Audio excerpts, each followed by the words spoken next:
Let me now take you straight to Nyeri County, where Interior CS Dr Fred Matiang'i is addressing those present at a function where the Mount Kenya Foundation is handing over vehicles to the Interior CS Ministry. Let's listen in. So, working with the Presidential Delivery Unit, the Office of the President is now focused on not just breathing life, but ensuring that the President's focus in coordinating national government functions is achieved. That's why we are having meetings in the fields. Everywhere we go, we're having meetings with regional teams like I did yesterday in Western Kenya. We ask questions and the regional commissioner should know what is happening.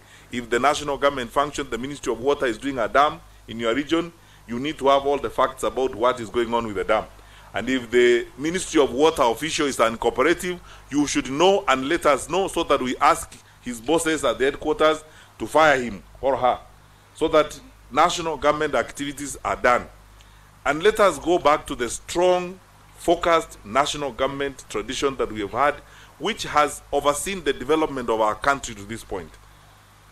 We managed ourselves very well. When this process started at independence, the PCs that Mr. Munga refers to at the moment, they worked very hard. They had the authority. They knew what needed to be done. You have no excuses. Regional commissioners, we have given you the powers that you need. We have given you the tools you need. And now with the partnership of patriotic Kenyans like the Mount Kenya Foundation, we are equipping you even more to work better, to work strongly, to work boldly, take decisions in your respective regions, in your respective counties. You are the go-to person.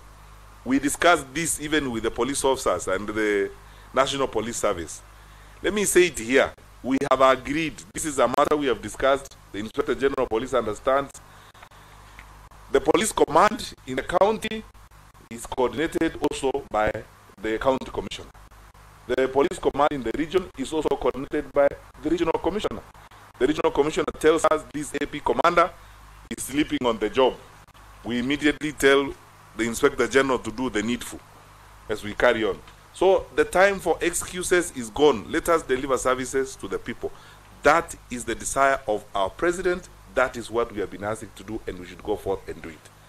We will do all we have to within the resources we have been given. You've had our PS here. He has enumerated the investments that the government is making in the security sector. In addition to that, you know, we have one of the probably strongest comprehensive medical insurance cover for the security sector.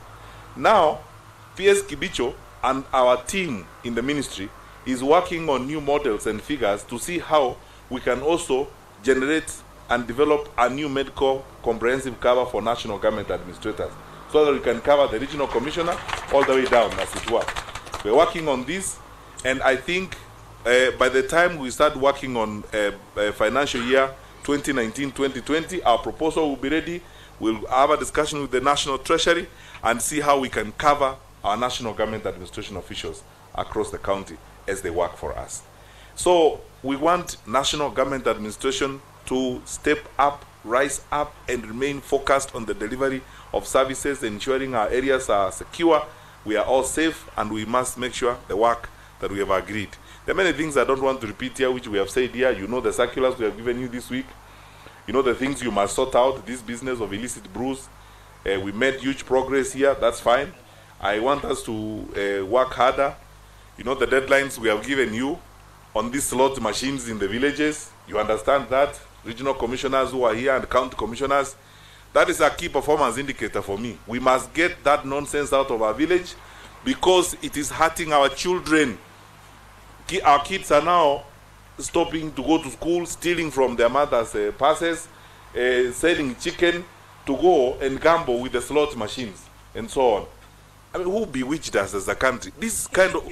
How can we do this to our children? How can we do this to ourselves? We have no time for negotiation on that. Regional commissioners who are here, county commissioners, you know the deadline we gave you. We must sort that out. Now to Bembelezani Namutu, we get those machines out of our villages, out of our places, so that our children can go back to school, so that people can go back to their families and do what they are supposed to do. We cannot accept things that hurt our country. Where some of those slot machines come from, people in that country are not allowed. They cannot do that gambling. Plus the money that is made doesn't even circulate in this economy.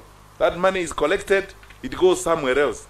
And thirdly, it's a completely unregulated enterprise where, you know, our kids spend time when they're supposed to be in school, they are gambling with some slot machines in the villages. Talk to parents, talk to teachers. They will tell you the agony that this has caused to our children. Alafu sasa mnatupembeleza eti ni biashara. Hapana, hiyo ni biashara ya kuharibu watoto wetu. We don't want it.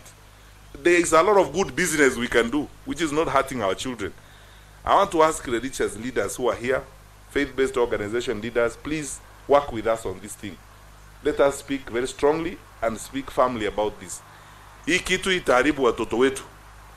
And let us not pretend about it and persuade each other on things like this. We must stand up and call sin by its name and point out this is evil and work against it for the sake of our children, for the sake of our families. Mengine tutaendelea kuongea hapo mbele, except this that I want to say. Deputy Governor, thank you very much for coming. We've taken seriously what you have said about what's happening. This hurts us. And I'm reminding regional commissioners who are here and county commissioners, the ban on quarries and mines and so on is still on. We will review that ban later, na tutawaambia by circular when that ban is lifted. The quarries are not operational. Ambia watu wetu wakae nyumbani kwanza. We collect security information. We are not acting on a whim. We know what is going on. It is very important we have that ban in place for the sake of our people. So wale wa hapa waambie wakae kidogo. Tukifungua, when we have worked on other things, we will compare notes with the rest of our security sector agencies. Tutasema wakati tutafungua quarries and so on. But on the other issues of security, we are stepping up. We are working hard.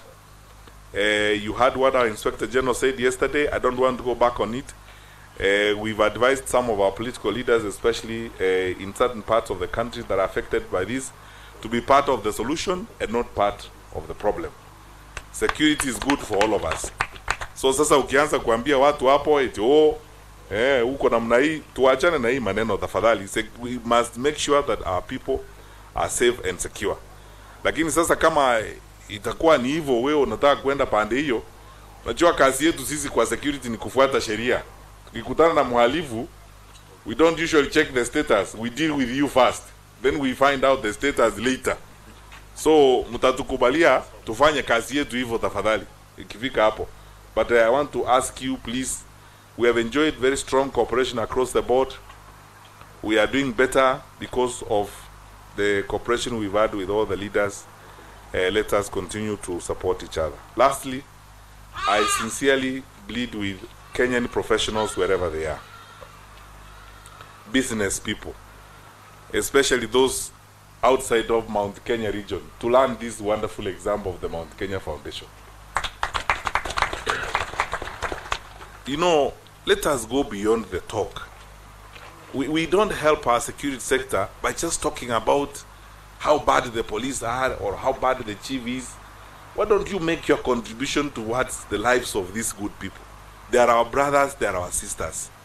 They make sacrifices. Many of them work far away from home, but they remain committed to helping our country. Why don't we also travel, you know, to the halfway house by improving their lives? And let me tell you the truth. This is my last point.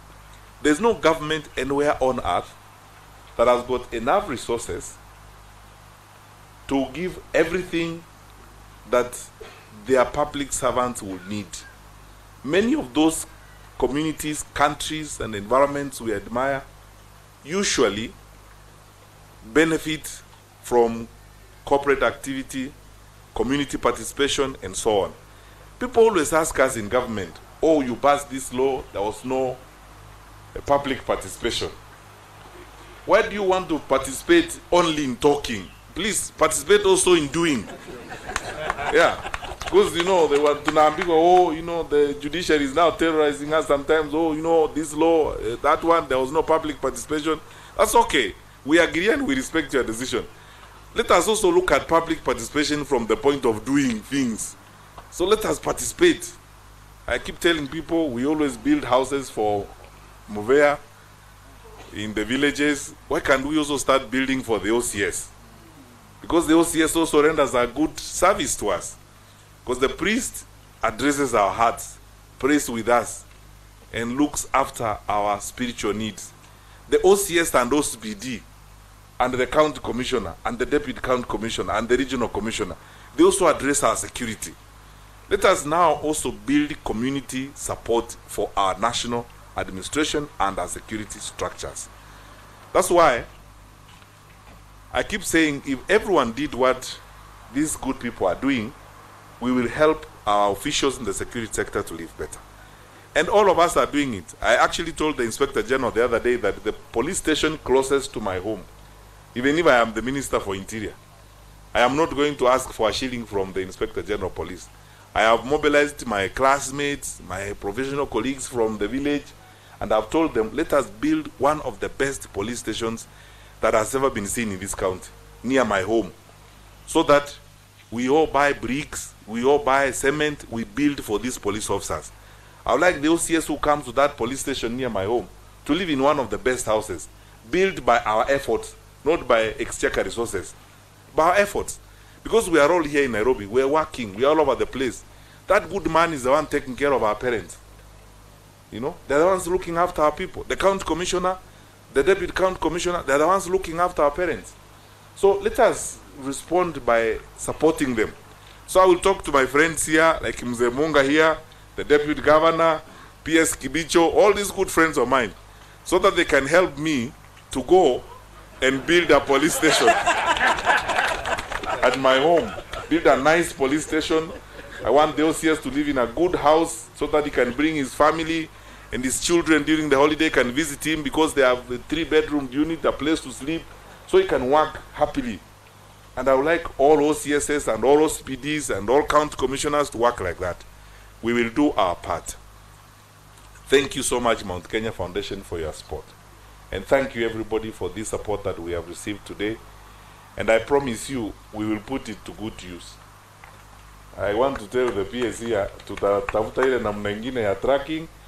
We can't be given vehicles. Ili sasa sisi tuende kutumia magari kwenda kuchoma nyama huko na kazi iko ya kufanya. We will have a system, we will make very good use of the vehicles that we are given. So that is how we honor your sacrifice and the sweat that you are put into this. May God bless you indeed. And may God bless your giving. I know that this has come from your earnings, your made sacrifices. Please convey our sincere gratitude to your members. And we'll continue to pray for you that the Lord blesses you so that you can help us some more, and also so that you can educate other professionals like the ones from my own village and others, so that we can build for our people and buy cars for administrators as we go along. Thank you very much.